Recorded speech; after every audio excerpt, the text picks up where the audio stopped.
Da oltre un secolo Malga Casonvecchio vigila sulla valle nel silenzio rotto dal suono dei campanacci delle vacche al pascolo.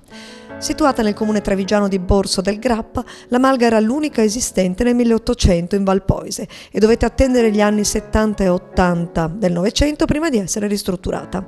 Oggi si trova al centro di un'area particolarmente interessante per passeggiate ed escursioni in mountain bike. Da oltre 40 anni il Casonvecchio è gestito dalla famiglia Brotto, che oltre alla vendita dei pregiati formaggi del Grappa offre un servizio di ristorazione con prodotti tipici quali polenta e soppressa, tagliatelle alla boscaiola, zuppa di cipolla, formaggio cotto, grigliata mista, dolci caserecci, vino di produzione aziendale e spuntini con affettati misti. A rendere ancora più speciale la malga di Valpoise è la presenza di Francesca, una delle più giovani casare di queste montagne.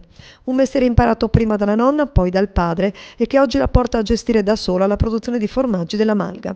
Un'abilità che nonostante la giovane età ha portato al Casonvecchio il primo posto nel 2006 al concorso del Morlacco del Bastardo del Grappa, all'interno della rassegna dei formaggi del Grappa e della Montagna Veneta, categoria Morlacco.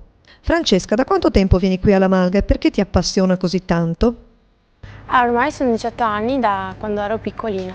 Mi piace stare qua, cioè tranquillo, anche se ci sono problemi, però è bello stare qua in mezzo, insomma, alla natura.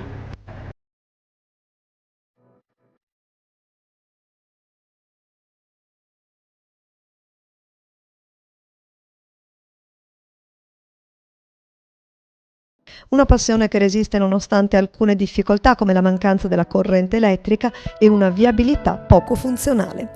Secondo te cosa si potrebbe fare per migliorare questa situazione? Certe manifestazioni, forse invece di farle tutte in uno stesso giorno, farle un po', cioè diverse domeniche, in modo da tirare un po' su un po' più gente e che ci aiutino un po' di più.